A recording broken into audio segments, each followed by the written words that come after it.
every night at 12:43, my town goes still. I don't mean quiet. Quiet is normal.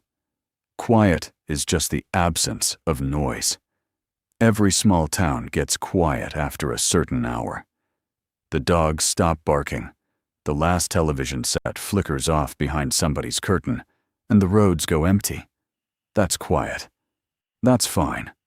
Still is different. Still is when the wind stops mid-gust. When the leaves that were scraping across the road just halt where they are, mid-tumble, and don't move again. When the air itself feels like it's been pressed flat, and even the sound of your own breathing feels like an intrusion. Like you've accidentally spoken in a church during the wrong part of the service. I grew up in Harlow, Michigan. You won't find much about it online. Population around 2,000, depending on the year, and who's counting. One main road that splits the town into east and west. A Dollar General. A Family Dollar. A Tractor Supply on the county road that leads out toward the highway. 2 churches. 1 Baptist. 1 Methodist. And a VFW hall that doubles as an event space for everything from wedding receptions to blood drives. There's a diner called Margie's that hasn't been run by anyone named Margie since the early 90s.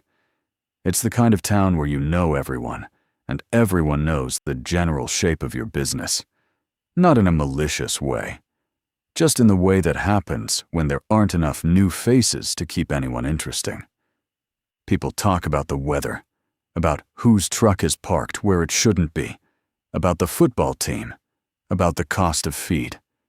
They don't talk about 12:43. That's not because they don't know. It's because they all do. I left Harlow when I was 18. Same as most kids who had a car and a half-decent reason.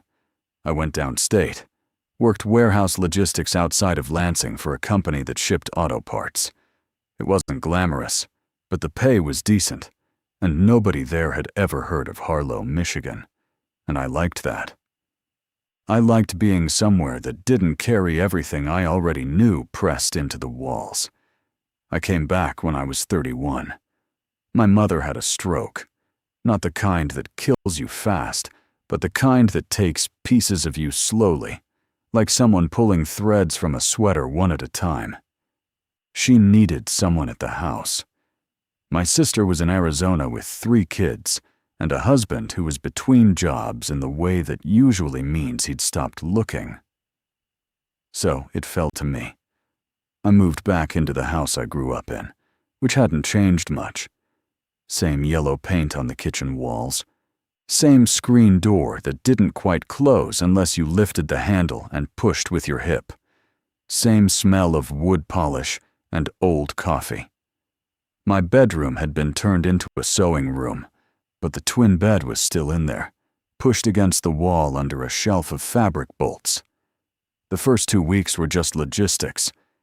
Getting Mom set up with the visiting nurse schedule, filling prescriptions, learning the rhythms of her good hours and her bad ones, making sure she ate, sitting with her during Jeopardy, driving to the Meijer in the next town over because Harlow's little grocery didn't carry half of what she needed.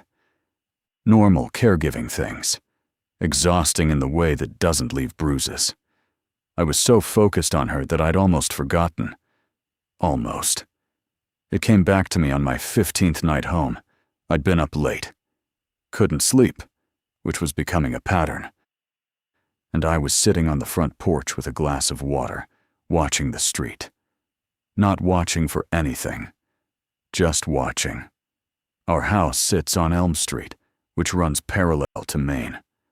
There's a street light at the corner, the old sodium vapor kind that gives everything that dull orange haze, like the whole block is lit by a dying campfire. Across the road, the Petersons' house was dark. Next to it, the old Waverly place, which had been empty since Mrs. Waverly went into assisted living 4 years ago.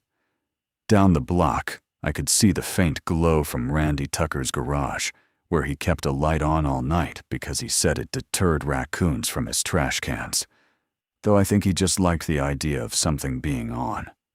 It was a warm night for October. There was a mild breeze, the kind that carries the smell of dry leaves and cooling asphalt. Somewhere 2 or 3 streets over, a dog was barking at something intermittent. Maybe a possum, maybe nothing. A car passed on Main, its headlights briefly sweeping across the far end of the block, and then receding. Normal sounds. Living town sounds. I checked my phone. 12:41. Something in me tightened. Not panic, not even fear exactly. More like a reflex, the way your foot finds the brake pedal a half second before you've consciously registered the red light. My body remembered before I did. I set the glass down on the porch railing. I remember that. The little click of it against the wood. 12:42. The dog was still barking. The breeze moved through the big maple in the Petersons' yard, and a few leaves came down in slow spirals. I could hear the faint drone of an airplane. Too high to see, just a thin hum above everything. Then it was 12:43. And everything stopped. Not gradually, not like a fade out. It just stopped. The breeze died in the middle of carrying a leaf, and the leaf stayed where it was, not falling, not floating, just fixed in the air about 6 feet off the ground. The dog's bark cut off mid-sound. Not like it decided to stop, but like someone had pressed mute on the world. The airplane hum vanished. The ambient hiss that you don't even notice until it's gone. The cumulative sound of insects and electricity and distance. All of it. Just gone.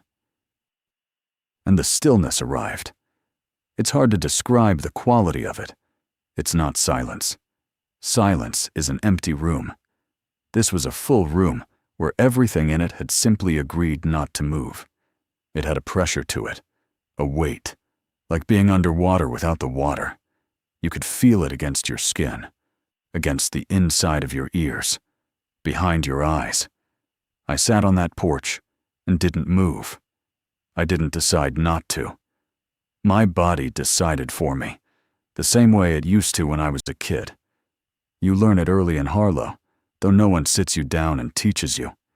You just absorb it, the way you absorb table manners, or the Lord's Prayer, or the knowledge that you don't swim in Kessler's pond. When the stillness comes, you stop, you hold, you wait. It lasted 4 minutes. It always lasts 4 minutes. At 12:47, the world breathed again. The leaf finished its fall. The dog resumed its bark, picking up right where it had been interrupted, as though no gap had occurred. The breeze returned, and the airplane hum came back, and the insects filled in the margins. And I sat there with my glass of water and thought, I forgot how bad it feels. Because that's the thing about the stillness. It's not just the stopping, it's what the stopping does to you. That 4-minute gap leaves a residue, an aftertaste. For an hour afterward, things feel slightly delayed, like reality is buffering. You turn your head and the world takes an extra beat to follow. You speak, and the words feel like they reach your own ears a fraction late. It fades, always, by the time you'd fall asleep. But while it's happening, it's deeply, fundamentally unpleasant in a way I don't have better words for. I went inside. I checked on Mom. She was asleep, mouth slightly open. The oxygen concentrator humming beside the bed in its reliable mechanical way. It had been running through the stillness, I realized. Or had it? I couldn't remember whether I'd heard it stop too. Whether the machine stopped. I stood in her doorway and watched the little green light blink on the concentrator and counted the blinks, and they seemed right. They seemed normal. I went to bed and lay in the dark for a long time. Here's what I knew about the stillness, from growing up with it. It happens every night, every single night. 12:43 to 12:47. It doesn't skip. It doesn't vary in length. It doesn't care about weather, season, holidays, emergencies, or anything else. It has been happening for as long as anyone in Harlow can remember. And when I say anyone, I mean the oldest people in town, whose parents and grandparents told them the same thing. It was happening when they were young, too. Most people in Harlow are simply asleep when it occurs. That's the easiest way to deal with it. You go to bed by 11, you wake up at 6, and the stillness passes through the town without touching your conscious experience. It's like a train that runs through the middle of the night. If you're asleep, it doesn't exist for you. Some people, though, are awake. Insomniacs. Night shift workers who haven't left for the drive yet, or who've just gotten back. Teenagers who don't know any better, or who know exactly what they're doing. Older people whose bodies won't cooperate with a full night's sleep. And those people, all of them, know the rules. I say rules, but they're not written down anywhere. There's no laminated card. There's no town ordinance. They exist the way most real knowledge exists in a small town, passed sideways, through offhand comments and overheard conversations, and the specific way someone grabs your arm when you're about to do the wrong thing. The rules are simple. When it starts, you stop moving. You stay where you are. If you're inside, you stay inside. If you're in your car, you stay in your car. You don't turn on lights that weren't already on. You don't turn off lights that were. You don't look out the windows. That last one is the one everybody emphasizes, even though nobody says it the same way twice. Don't look outside during the stillness. My mother's version, when I was very small and had wandered to the window one night, was a sharp whispered, "Get away from there." My father's, later, when I was old enough to ask why, was a long pause, followed by, "There's nothing out there you need to see." Randy Tucker, who was my baseball coach when I was 12, once told me and 2 other boys, while we were cleaning up equipment after practice, that his grandfather used to say you could look if you wanted, but that what you saw would look back, and after that, it would know which window was yours. I don't know what that means. I didn't know then, and I don't know now. But I never looked. Not once. Not as a child. Not as a teenager. Not even on the handful of occasions when I was awake, and the stillness came and the window was right there, and some part of me, a large part, wanted to.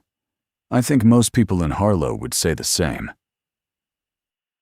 Here's what I also knew. Nobody in Harlow talked about this with outsiders. It wasn't a formal agreement. There was no meeting where everyone decided on silence. But the understanding was total. You didn't bring it up with visitors. You didn't mention it to the relatives who came for Thanksgiving from Traverse City. You didn't write about it in school essays. If someone from outside somehow stayed up late enough and experienced it and asked about it the next day, you shrugged. You said maybe it was a weather thing. Maybe they dreamed it. Maybe the power flickered. You gave them something small and boring to hold, and they usually took it. Because most people prefer the small and boring explanation. And life went on. It always did. For the first month of being back, that was my experience of the stillness. I was awake for it most nights, because my sleep schedule had been wrecked by the move and by Mom's needs. I'd be in bed or on the couch or in the kitchen, and at 12:43, the world would press pause, and I'd sit there for 4 minutes not moving, and then it would end, and I'd feel that strange lag for an hour, and eventually drift off. It was almost routine, which is, I think, the most disturbing thing about growing up somewhere like Harlow. The extraordinary becomes ordinary if you're exposed to it long enough. You domesticate it. You make room for it in your schedule. You plan around it the way you'd plan around a power outage or a neighbor's noisy dog. But something was different this time. Or maybe I was different. Because after about 5 weeks, I started noticing things I'd never noticed before, and I don't know whether they were new or whether I'd simply never been paying attention.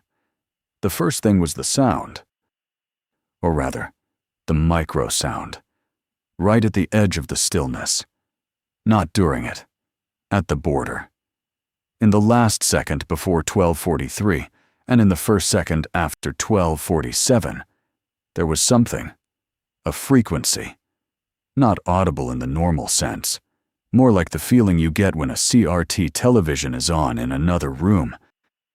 That high-pitched awareness that doesn't quite register as a sound, but sits in your skull like a held note. I started listening for it, and once I found it, I couldn't unfind it. The second thing was the animals, or rather, the lack of them. In those early weeks, I'd noticed that the dog down the block would go silent during the stillness. That made sense. Everything went silent. But then I started paying attention to what happened before, and I realized that every animal in earshot went quiet at about 12:38, 5 minutes before the stillness hit, as if they could feel it coming the way they feel a storm front. Every dog, every cricket, every owl. 5 minutes of gradual withdrawal, like the world's living things were pulling in their edges. The third thing was the streetlight, the sodium vapor lamp on the corner of Elm and Oak. During the stillness, it stayed on. It was already on, so according to the rules, it should stay on. But its quality changed. The orange went colder, more amber, and the pool of light it cast on the pavement seemed to shrink, as if the darkness around it were physically pressing in, compressing the light into a smaller and smaller circle. I only noticed this because I'd positioned my chair on the porch so that I could see the streetlight without directly facing a window. I wasn't looking out during the stillness. I was just sitting where I happened to be. I kept telling myself that. The fourth thing was the clock. I'd been using my phone to track the time, which felt natural, modern, reliable. But one night the stillness hit and I glanced at my phone and it read 12:43, and then I sat through the 4 minutes and looked again, and it read 12:43. The same. As if those 4 minutes hadn't existed for the phone's clock either.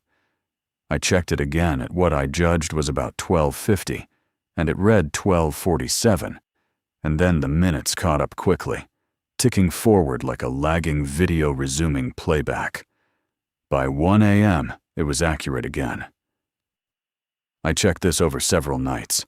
The phone always lost those 4 minutes during the stillness.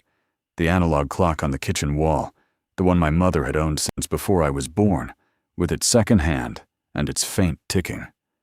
I couldn't tell whether it stopped too, because I couldn't hear it from the porch. One night, I sat in the kitchen instead, directly beneath it, and watched the second hand. At 12:43, it stopped. Dead. The minute hand was between the 8 and the 9. The second hand was pointing at the 2, and it just stayed there, trembling faintly, as if pressing against something it couldn't push through. At 12:47, it released. The second hand jumped forward as if startled and resumed its rotation. But it didn't make up the lost time. It just kept going from where it had paused.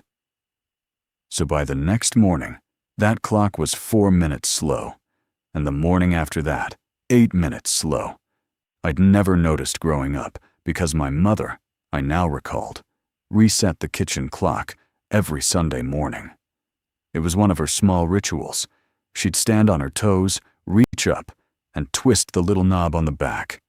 I'd assumed she was correcting for drift. Normal clock drift. 28 minutes a week. She was correcting 28 minutes a week and never once mentioned why. I started keeping a notebook. Not because I'm particularly methodical. I'm not. But because I was alone in that house most of the evening, and my mother was asleep by 9, and there wasn't much to do except watch television or think.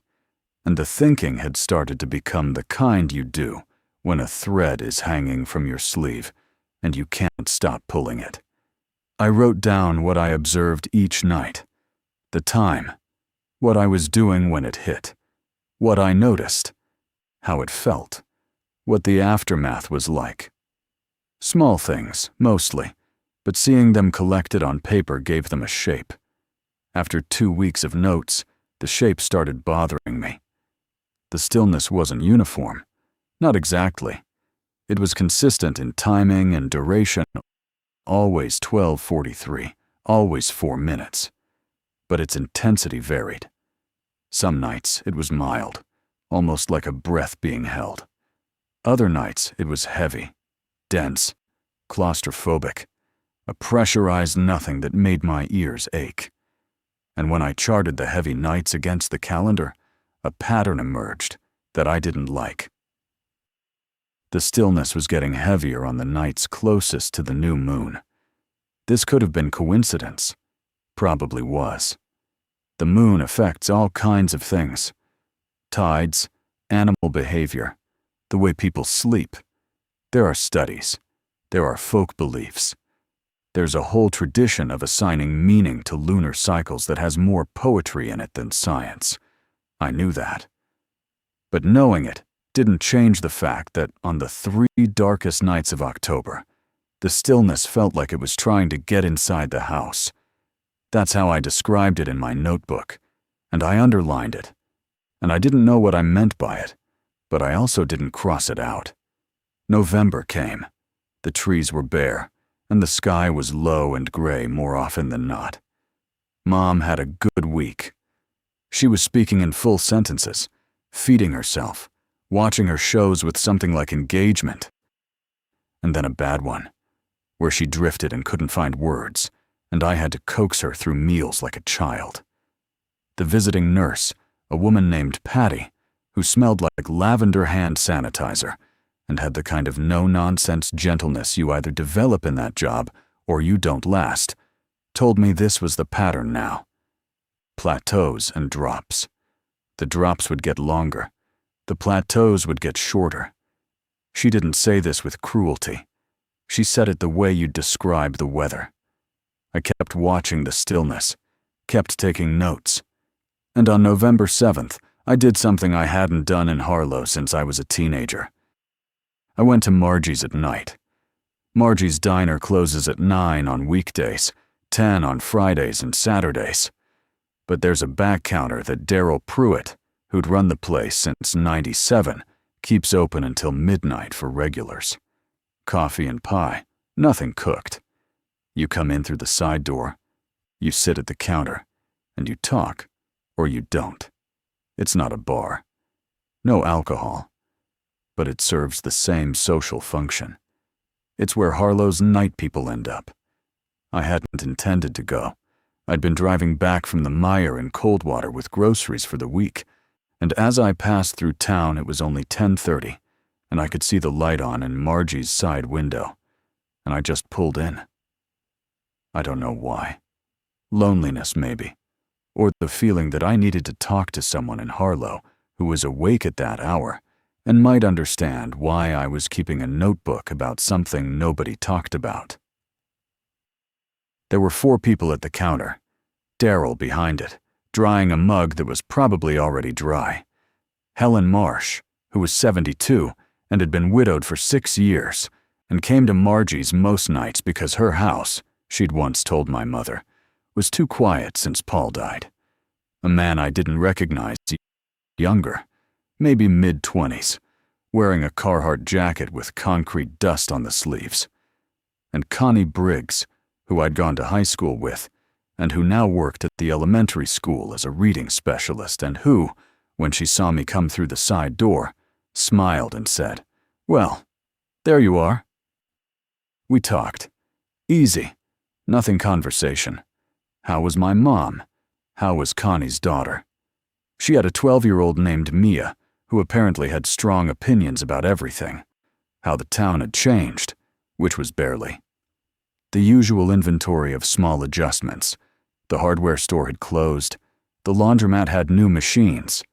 The Dairy Queen had become a vape shop, and then the vape shop had become nothing. At 11:45, the man in the Carhartt jacket left. At midnight, Helen Marsh gathered her purse and nodded goodnight to everyone. At 12:15, it was just me and Connie and Daryl. And the mood shifted. Not dramatically, not like a door swinging open, more like a layer being removed, the way you take off your coat when you realize you're staying. "You've been up for it," Connie said. Not a question. I looked at her. She was holding her coffee with both hand-nuns, thumbs overlapping on the ceramic.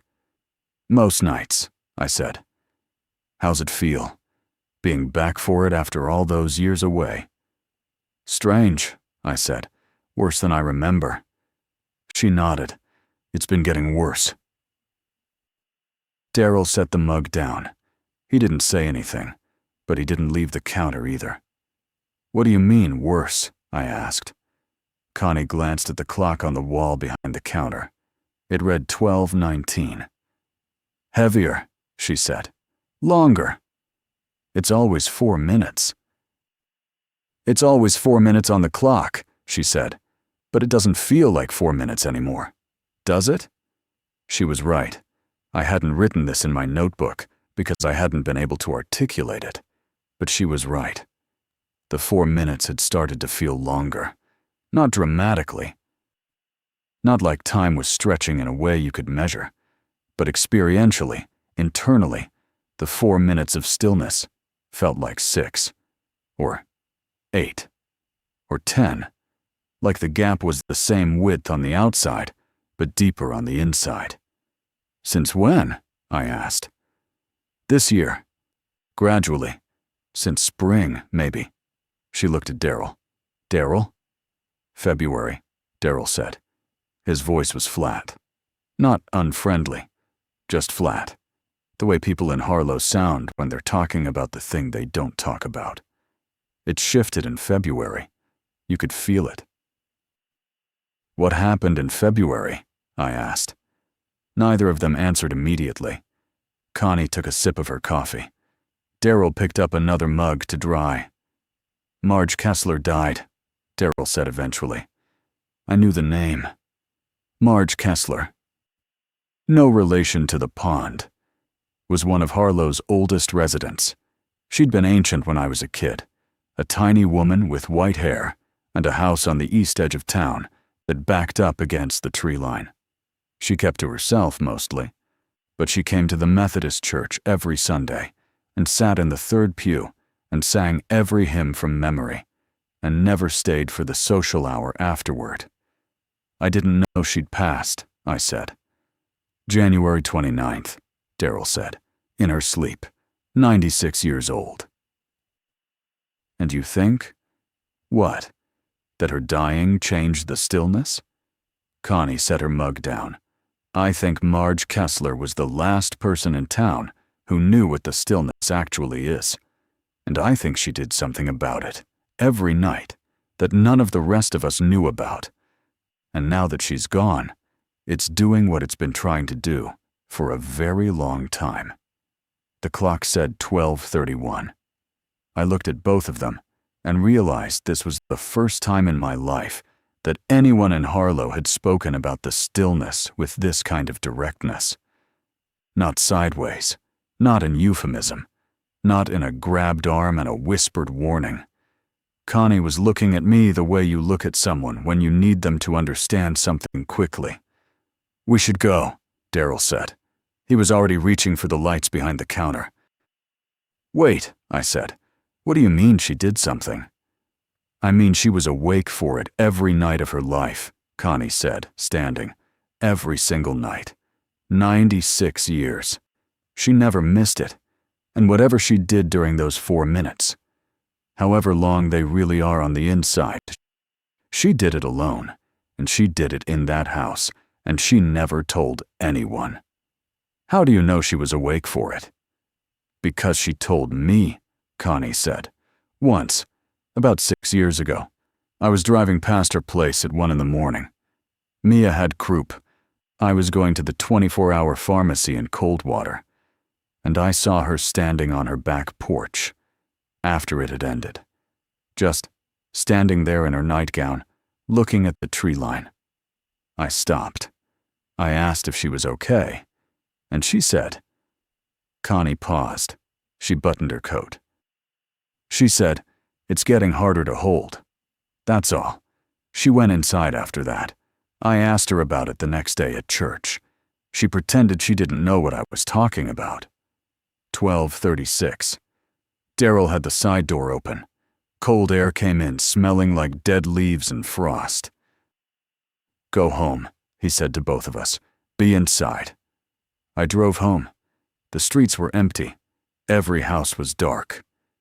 I pulled into the driveway at 12:39 and went inside and sat in the kitchen under the stopped clock and waited. 12:43. The stillness came down like a hand pressing on the top of my skull. It was worse that night, significantly worse. The pressure was enormous. Not painful, but total, everywhere, pushing in from every surface, every corner. The kitchen seemed to contract slightly, as if the walls had moved a quarter-inch inward. The light above the stove, which I'd left on as I always did, turned that cold amber and pulsed once, twice, and then held steady at a lower brightness. I sat in my chair and didn't move. My hands were on the table. I could feel the grain of the wood under my fingertips, hyper-detailed, as if my sense of touch had been amplified to compensate for everything else being flattened. And then I heard it. Not during the stillness. You can't hear things during the stillness, but inside it. As if the stillness itself had a texture, and within that texture, embedded like a fossil in stone, there was a sound.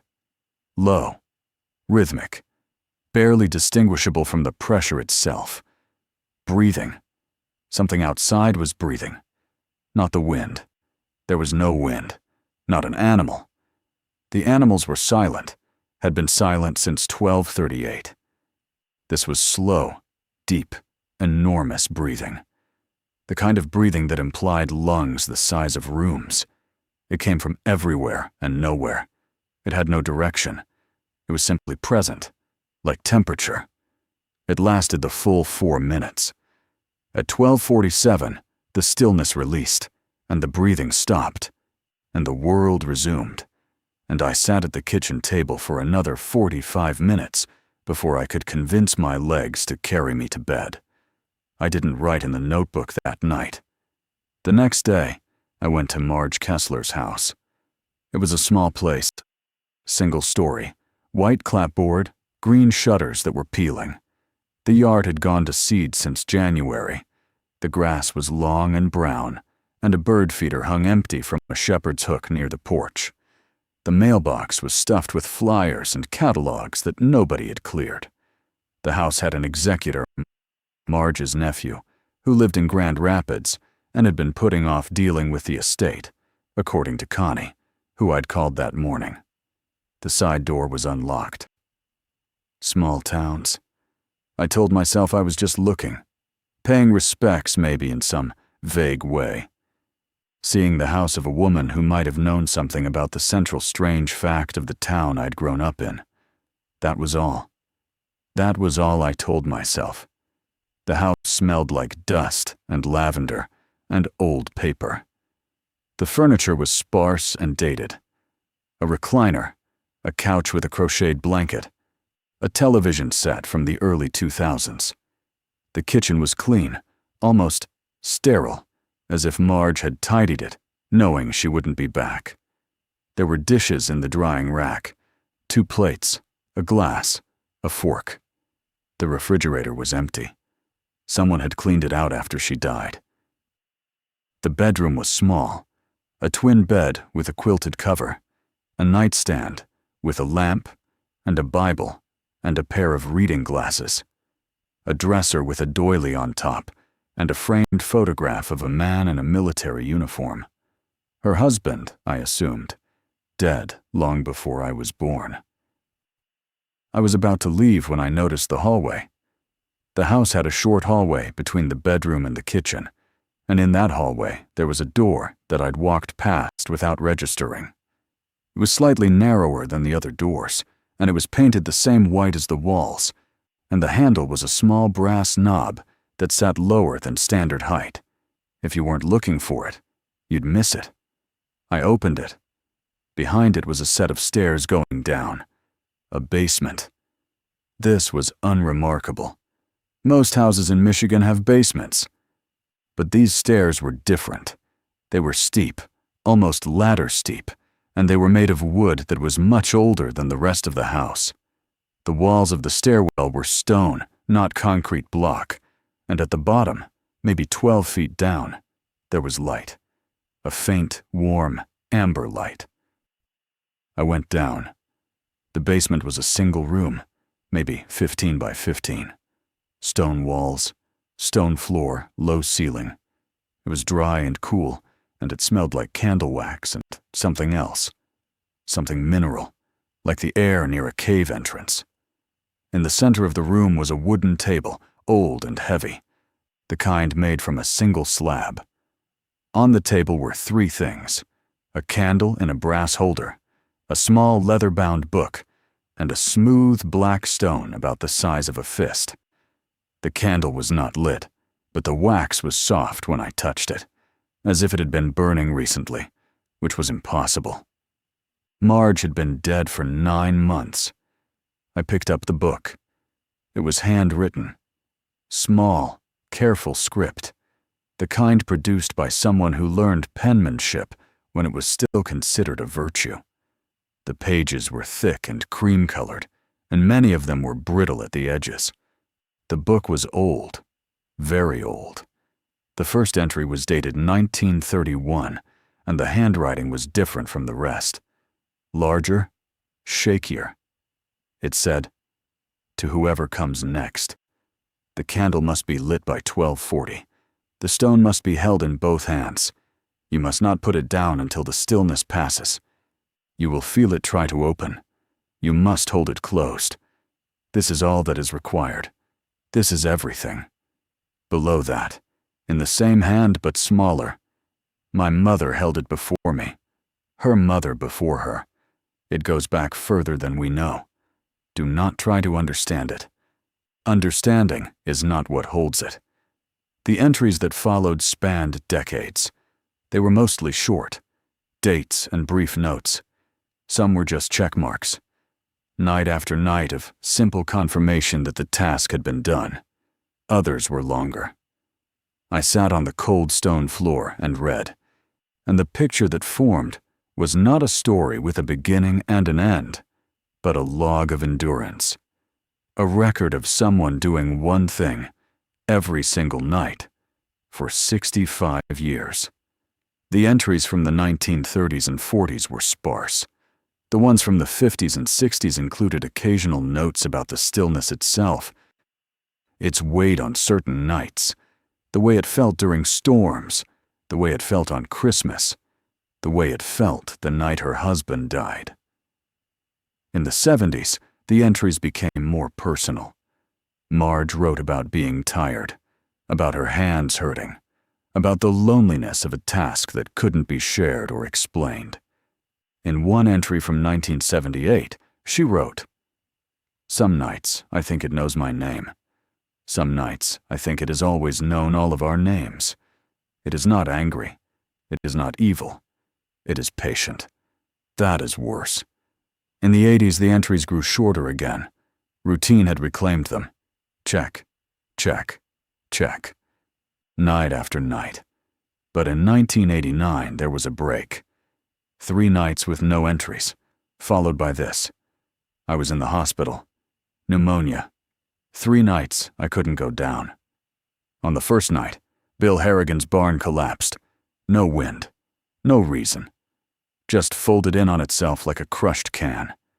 On the second night, the Elm Street water main burst and the road opened up.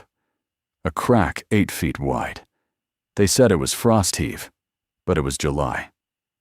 On the third night, I don't know what happened. I only know that 4 people told me they had the same dream. They were standing in a field, and the sky was lower than it should have been, and it was breathing. I came home, and I lit the candle, and I held the stone, and I have not missed a night since. The later entries grew sparser. The handwriting deteriorated as Marge aged. By the 2010s, she was writing only a few words per week. Held. Heavy tonight. Held. Held. Very heavy. Held. The last entry was January 28th, the night before she died. It said, "Can barely feel my hands. The stone knows. I think it has been trying to tell me something for a long time, and I have not been listening, because listening was not my job. Holding was my job. I held. Whoever finds this, I'm sorry I couldn't find you sooner. I looked. There was no one to pass it to. The line is broken. You'll have to start it yourself. Light the candle by 12:40. Hold the stone. Don't let go. Please." I sat in that basement for a long time. The book in my lap. The stone on the table, inert and dark and smooth. The unlit candle. The cool mineral air. I thought about my mother upstairs in her bed with her oxygen concentrator. I thought about Connie's daughter Mia with her strong opinions. I thought about Daryl drying mugs in his diner. I thought about every person in Harlow sleeping through the stillness every night, trusting without knowing they were trusting, that someone was down here holding a rock. I thought about the breathing I'd heard. I thought about what trying to open meant. And I thought about the 9 months since January, during which no one had been holding anything, and the stillness had been getting heavier and deeper, and the 4 minutes had been stretching on the inside, and something had started to breathe. I went home. I made dinner for Mom. I helped her into bed. I watched 2 episodes of a show I can't remember. I washed the dishes. At 11:30, I drove back to Marge Kessler's house. I let myself in through the side door. I went down the steep old stairs. I sat at the table. I lit the candle with the lighter I'd brought from the kitchen drawer. I picked up the stone. It was warm. Not hot. Warm. Like it had been sitting in sunlight, except it was in a stone basement at nearly midnight in November. It was heavier than it looked, and it fit in my hands in a way that felt specific, like it had been shaped for holding. Both palms wrapped around it, fingers interlocking, the way you'd hold something you were protecting from a fall. I sat. I watched the candle. I waited. At 12:38, the flame straightened. That's the only way I can describe it. It had been flickering gently, the way candles do, dancing with the minor air currents of a closed room. At 12:38, it stopped flickering and stood perfectly upright, perfectly still, a single point of warm light that didn't move. At 12:40, the stone pulsed, a single, deep throb, like a heartbeat. I felt it in my palms and in my wrists and in the bones of my arms. At 12:43, the stillness arrived, and it was completely different from down here. Up above, on the porch, in the kitchen, the stillness felt like pressure, like weight, like the world being pressed flat.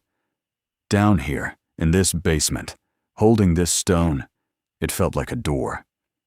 I could feel it, an actual, physical sense of a boundary, not visible, not audible, but present the way gravity is present, a membrane between what was and what wanted to be, and it was flexing, pushing, not violently, slowly, the way water pushes against a dam, constant and patient, and absolutely certain that time is on its side. The stone was the counterweight. I understood that immediately, without anyone explaining it. The stone was the thing on the other side of the equation. Whatever was pressing in, the stone pressed back. But it didn't do it alone. It needed hands. It needed someone choosing to hold it. The mechanism was human will. The stone was the medium. The candle was the focus. But the thing that actually held the door shut was the decision to sit there and hold on. And I felt the cost of 9 months without a holder.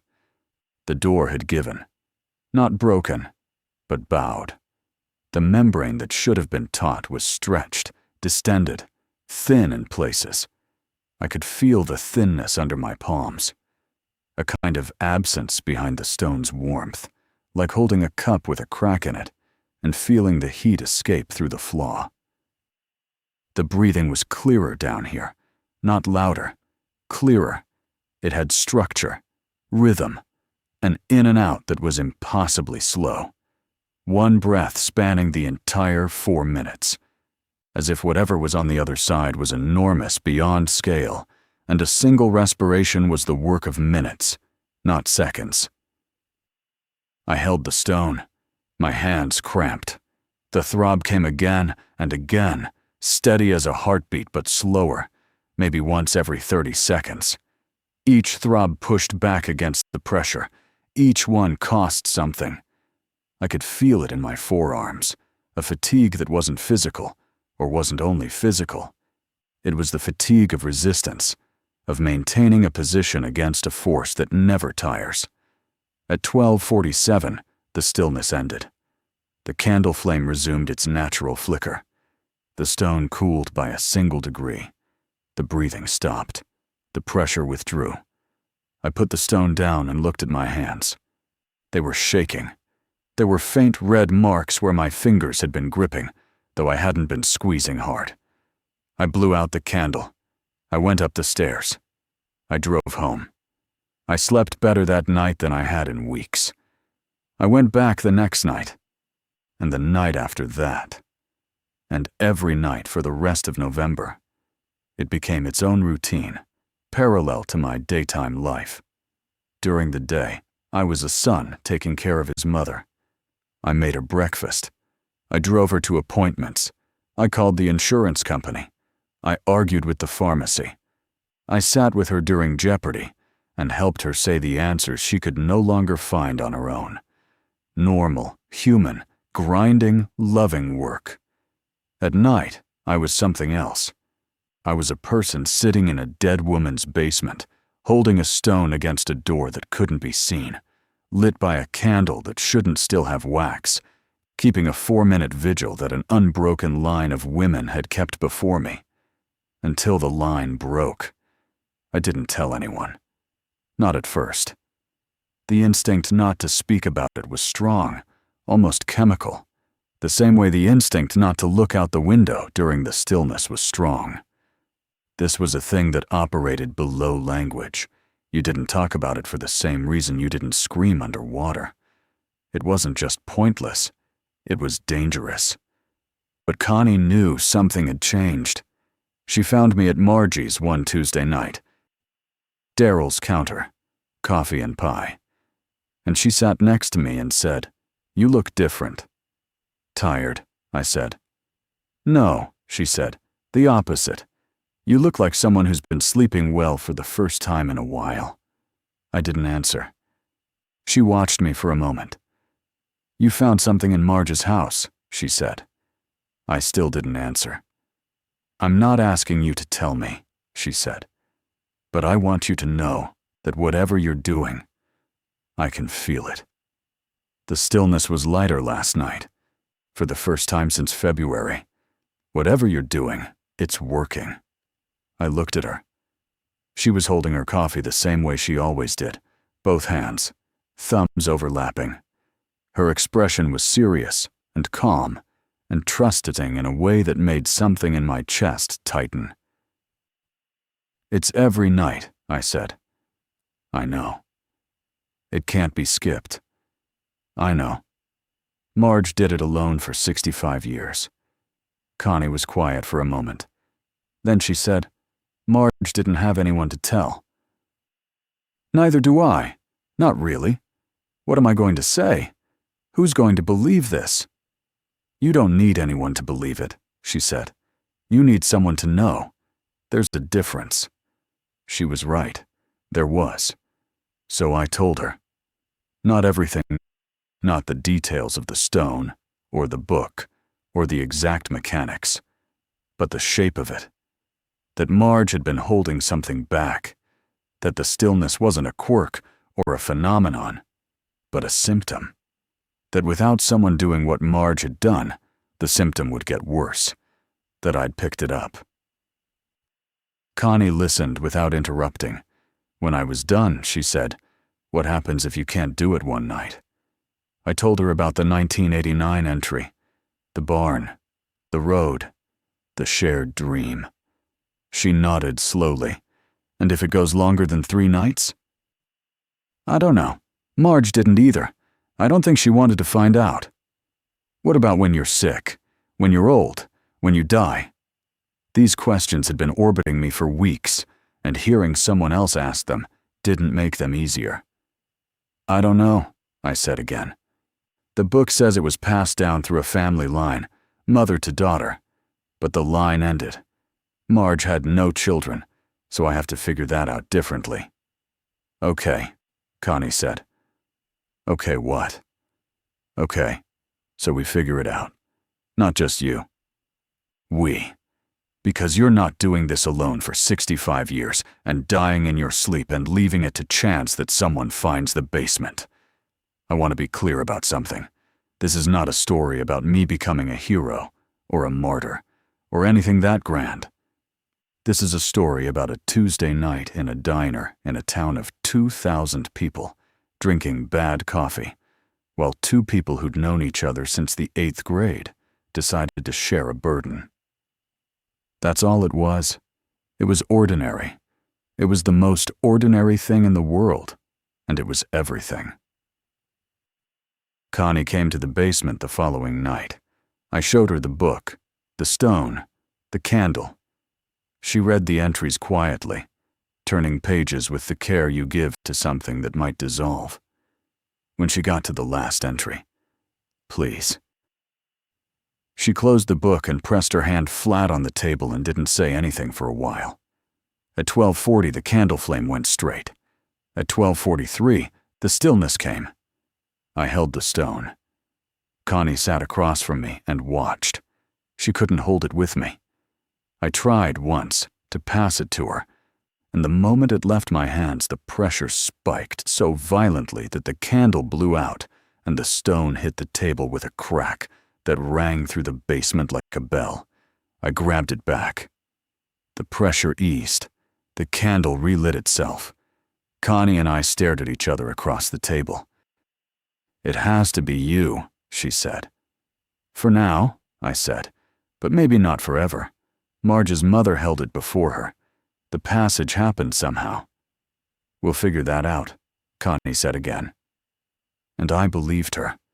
Not because she had answers, but because she was there. Because someone other than me was in the room, and the room was holding, and the stillness passed, and the world resumed. December was hard. The new moon fell on the 14th, and the 3 nights surrounding it were the heaviest I'd experienced. On the 13th, the stone throbbed so fast it felt like it was vibrating, and my arms burned from the effort of holding on. And the breathing on the other side was so close and so chloro that I could feel the warmth of it against my face, like standing in front of an open oven. On the 14th, the membrane stretched so thin I thought I could see through it. Not with my eyes, but with some other sense, some awareness the stone had opened in me. What I perceived was not a monster, not a creature, not a demon or a god. It was a space, an enormous, lightless, breathing space, alive the way a forest is alive, or an ocean, pressing against the boundary of a town it had been pressed against for longer than the town had existed. It wasn't trying to destroy Harlow. It wasn't malicious. That's what the book had tried to tell me, and what Marge had understood, and what I was only now beginning to feel. The thing on the other side wasn't evil.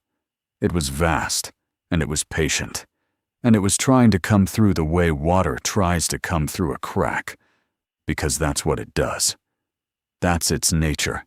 It presses. It doesn't choose to press. It doesn't want to press.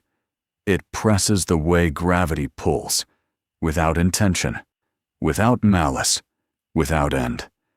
And if it came through, if the door opened, if the membrane tore, it wouldn't be an apocalypse, it would be an absorption. Harlow would become part of that space. The houses, the roads, the people, the dogs, the churches, the diner, all of it folded into that vast, breathing dark, not destroyed, but incorporated, the way a drop of water is incorporated into a river. Still existing, but no longer separate, no longer here. This is what Marge held against for 65 years. This is what her mother held against before her. This is what I was holding against now, every night, in a cold basement, with a candle and a stone, and the decision to keep sitting there. I made it through December, and January. Connie came most nights, not to hold the stone, but to be present, to keep me company, to bring thermoses of coffee and sometimes sandwiches, to read the old entries aloud on the heavy nights when the pressure made it hard to think. Daryl found out in January, Connie told him, with my permission, and he started coming too, occasionally, sitting on the bottom step of the stairs with his arms crossed and his face impassive, a 60-year-old diner owner keeping watch over something he didn't fully understand, but accepted without question.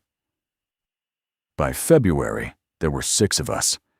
Connie had told Helen Marsh, who told her neighbor Ed Watts, who told his daughter-in-law Tina, who came down the stairs one night and looked at me and the stone and the candle and the book and said, "Well, shit, how long has this been going on?"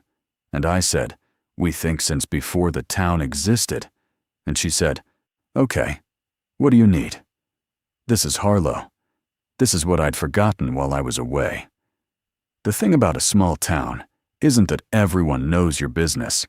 It's that when the business is real, when it matters, people don't need convincing. They don't need proof. They need a job. Give them a role and they'll fill it. Give them a purpose and they'll show up. Tina organized a rotation, not for the stone. That was still mine, and we hadn't figured out the transfer yet. But for the presence. Every night, someone was in the basement with me. Connie brought an old space heater. Ed brought a second chair. Helen, who crocheted compulsively, brought a basket of yarn and made an afghan for the cold stone floor. Daryl contributed a coffee maker that he plugged into an extension cord running up the stairs and through Marge's kitchen to the only outlet that still worked. It was absurd. It was completely absurd. 6 people in a dead woman's basement in a small Michigan town, drinking coffee and crocheting and reading paperback novels, while one of them held a rock against the end of the world. Nobody mentioned it during the day.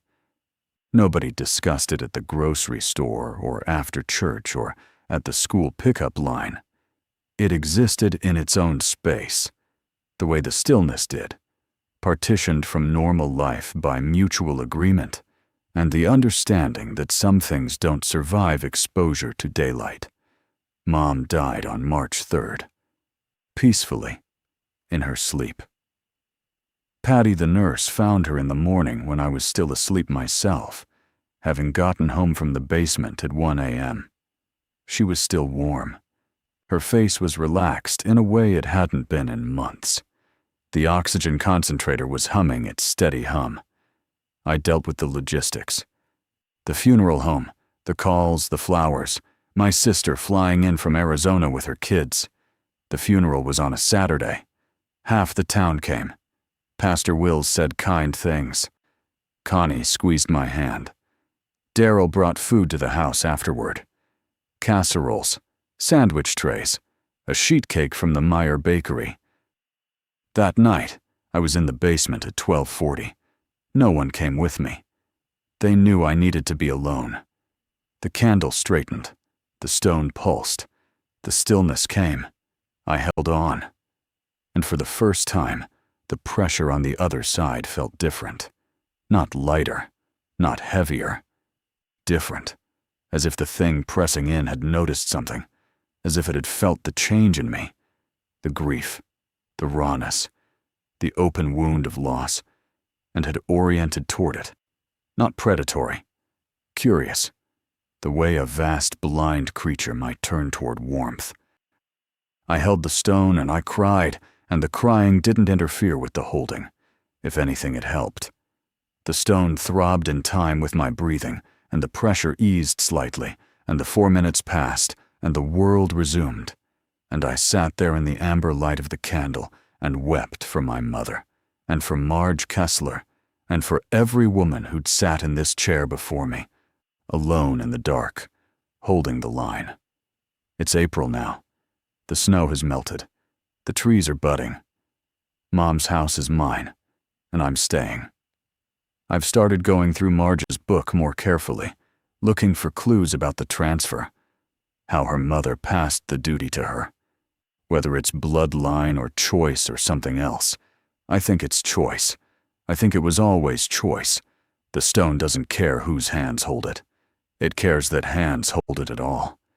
Connie has started sitting with the stone after I hold it, not during the stillness after. She picks it up and holds it the way I do, both palms, fingers interlocked, and she closes her eyes, and she stays like that for 10 or 15 minutes, and she says she can feel it getting to know her. I don't know what that means exactly, but I think the stone is learning her hands. There are 10 of us now. 10 people who know, who come in rotation, who keep the coffee pot full and the basement warm and the company steady. 10 people who don't talk about it during the day and who show up without being asked at night. I won't pretend I understand what's on the other side of the door. I won't pretend I know how long this has been happening, or why this particular town, or what any of it means in some larger cosmic sense. I don't know those things. Marge didn't know them. Her mother didn't know them. The not knowing is part of it. What I know is this. Every night at 12:43, my town goes still. The wind stops. The sound stops. The world holds its breath. And in a basement on the east side of town, someone sits with a stone in their hands, and a candle burning straight, and a door that will never stop pressing, and they hold it closed. Not because they understand. Not because they're brave. Because they're here, and it needs holding, and someone has to. And when the stillness passes, and the world breathes again, and the candle flickers, and the stone cools, and the coffee maker gurgles in the corner, in that moment, every single time, I feel the same thing. Not relief, not fear, not triumph, just the quiet, ordinary weight of knowing that I'll be back tomorrow.